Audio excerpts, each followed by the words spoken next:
Hi friends, today நம்ம என்ன topic discuss பண்ண போகிறோம் அப்படிங்கிறது ஆல்ரெடி உங்களுக்கு தெரிஞ்சிருக்கும். ஸோ வாங்க நம்ம டைரெக்டாக டாபிக்குள்ளே போயிடலாம். கனவில் எனக்கு முருகர் வராருங்க. ஆனால் ஒவ்வொரு டைமும் கனவில் ஒவ்வொரு மாதிரி வடிவத்தில் வராரு. அதுக்கு என்ன அர்த்தம்னு எனக்கு தெரியலை அப்படின்னு யாராவது நினச்சிட்டு இருந்தீங்க அப்படின்னா உங்களுக்கு பதில் கிடைக்கக்கூடிய வீடியோ தான் இது. ஸோ வாங்க நம்ம அப்படியே வீடியோக்குள்ளே கண்டினியூ பண்ணலாம். அதாவது முருகர் நிறைய வேடத்தில் இருக்கார், நிறைய விதமான அவதாரத்தில் இருக்கார், சரிங்களா? அந்த மாதிரி கனவு அப்படின்னா பெரும்பாலும் அது நம்மளுடைய உள்மனம் இல்லைன்னா நம்பிக்கை, நம்ம வாழ்க்கையில் இருக்கக்கூடிய நிலைகள், ஆன்மீகத்தில் இருக்கக்கூடிய ஈர்ப்பு. ஸோ இதனுடைய பிரதிபலிப்பு அப்படிங்கிறது நம்ம ஆன்மீக சின்னார்த்த விளக்கத்தில் நம்ம தெரிஞ்சுக்கலாம். அந்த மாதிரி முருகர் கனவு வர்றாருன்னா, இப்போ ஒரு வேலோடு இருக்கக்கூடிய முருகர் உங்கள் கனவுல வர்றாரு அப்படின்னா, அந்த வேலோடு இருக்கக்கூடிய முருகன் என்ன அர்த்தம் அப்படின்னா, உங்களுடைய அறியாமை, பயம், குழப்பம் இது எல்லாம் நீங்கள் வெல்லுவீங்க அப்படிங்கிற ஞான சக்தி. வாழ்க்கையில் ஒரு தீர்மானம் எடுக்க வேண்டிய கட்டாயத்தில் நீங்கள் இருப்பீங்க. சத்தியத்தின் பக்கம் நிற்க வேண்டிய நேரம் அப்படிங்கிறத உணர்த்துறதுக்கு தான் வேலுடன் கூடிய முருகன் வருவார்.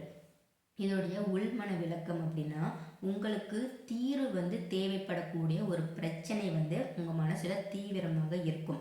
அந்த நேரத்தில் தான் வேலோடு இருக்கக்கூடிய முருகர் கனவுல வருவார். அடுத்தது, மயில் மீது அமர்ந்த முருகர் கனவுல வர்றாரு அப்படின்னா அதனுடைய அர்த்தம் ஃபஸ்ட்டு சொல்லிடுறேன். உங்களுடைய அகம்பாவம், ஆசை மீது நீங்கள் வச்சிருக்கக்கூடிய அந்த ஆட்சி, புகழ், அங்கீகாரம் வரக்கூடிய வாய்ப்புகள், சவால்களை சமாளிக்கக்கூடிய தைரியம், இதெல்லாம் வந்துச்சுன்னா அது அர்த்தம்.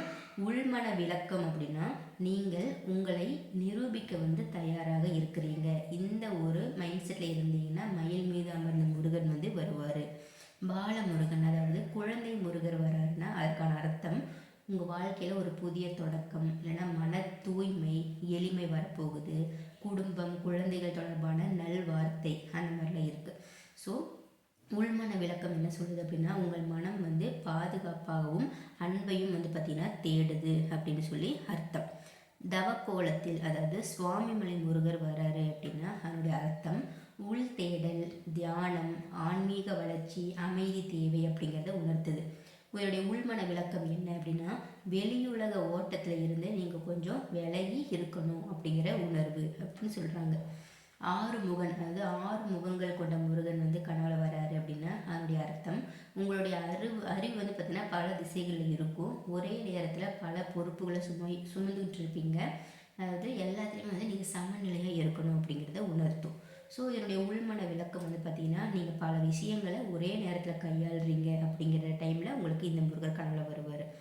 போர் செய்யும் அல்லது சூரனை வெல்லக்கூடிய முருகர் கனவுல வந்தார்னா அதனுடைய அர்த்தம் எதிரிகள் மற்றும் தடைகள் மீது உங்களுக்கு வெற்றி கிடைக்கும்.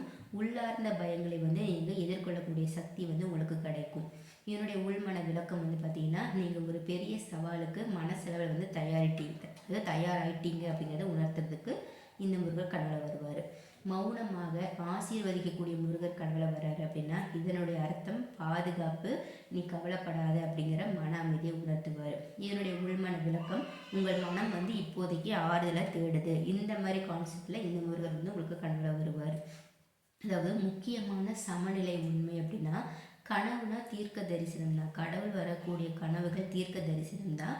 ஆனால் அது எல்லா நேரத்திலும் வரக்கூடிய கடவுள் தரிசனம் அப்படிங்கிறது தீர்க்க தரிசனமாக இருக்காது.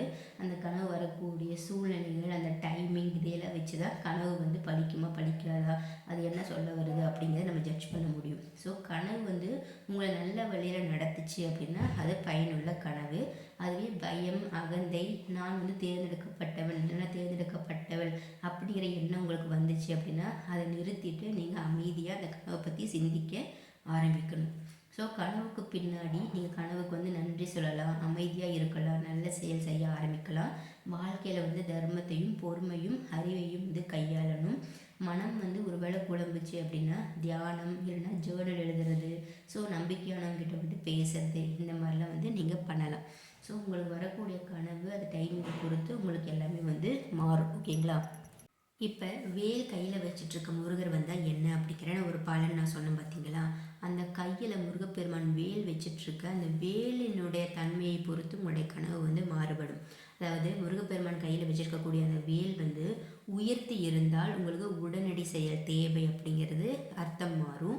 இதுவே அந்த வேல் வந்து அவர் கையில் அமைதியாக தான் வச்சுட்டு இருந்தார் அப்படின்னா பொறுமையுடன் முடிவு எடுக்கணும், அவசரம் வேண்டாம் அப்படின்னு அர்த்தம். அந்த வேல் வந்து ஒரு மாதிரி பளிச்சுன்னு ஒளிர்ந்து கொண்டு இருந்துச்சு அப்படின்னா நல்ல முடிவு நம்பிக்கை வந்து பிறக்கும்னு அர்த்தம். வேல் வந்து குத்துற மாதிரியோ இல்லை வேலை வந்து வச்சு வெட்டுற மாதிரியோ அந்த மாதிரி முருகர் காட்சி கொடுத்தாருன்னா பழைய பழக்கம், அந்த பழமையான தவறான எண்ணம் இதெல்லாம் வந்து நீங்கள் விட்டுறணும் அப்படிங்கிறது உங்களுக்கு அந்த கனவு வந்து உணர்த்துது. ஸோ என்ன செய்யணும் அப்படின்னா சமநிலை நடைமுறையை கையாளணும். அதாவது அவசர முடிவை தவிர்த்துட்டு உண்மை நியாயத்தின் அடிப்படையில் தான் நீங்கள் எந்த ஒரு டிசிஷனாக இருந்தாலும் எடுக்கணும். டெய்லியும் கொஞ்சம் நேரம் நீங்கள் அமைதியாக உட்காந்து தியானம் பண்ணணும். நல்ல செயல், பொறுமை, இதுதான் இந்த வேலினுடைய உண்மையான அர்த்தம். ஸோ முக்கிய குறிப்பு என்ன அப்படின்னா நான் வந்து ஒரு தேர்ந்தெடுக்கப்பட்டவன் அல்லது தேர்ந்தெடுக்கப்பட்டவள் அப்படிங்கிறத நீங்கள் வந்து ஒரு ஈகோ வந்து உங்களுக்கு வச்சுக்க கூடாது. இதுக்கு என்ன அர்த்தம்னா உள்ளுணர்வுடைய தெளிவு வந்து கிடைக்கக்கூடிய காலத்தை சுட்டக்கூடிய சின்னம் தான் இந்த வேலோட வரக்கூடிய முருகன். ஸோ அவர் எந்த மாதிரி கையில் வேலை வச்சுருக்காரு அந்த தன்மையை பொறுத்து நான் அந்த கனவு வந்து மாறும்னு நான் சொல்லியிருக்கேன். ஸோ உங்களுக்கு இந்த வீடியோ வந்து யூஸ்ஃபுல்லாக இருந்துச்சா அப்படிங்கிறத மறக்காமல் கீழே கமெண்ட் பண்ணுங்கள். வீடியோ பிடிச்சிருந்துச்சு அப்படின்னா சப்ஸ்கிரைப் பண்ணுங்கள், லைக் பண்ணுங்கள், ஷேர் பண்ணுங்கள். ஸோ என்னோடய வியூவர்ஸ் அண்ட் சப்ஸ்கிரைபர்ஸ் நல்ல விஷயத்தை 4 பேருக்கு ஷேர் பண்ணுவீங்க நான் நம்புகிறேன். ஸோ பிளேலிஸ்ட் இருக்கக்கூடிய எல்லா வீடியோஸும் பாருங்கள். நம்ம நாளைக்கு மீட் பண்ணலாம் friends. Bye bye. Thank you all my subscribers and viewers.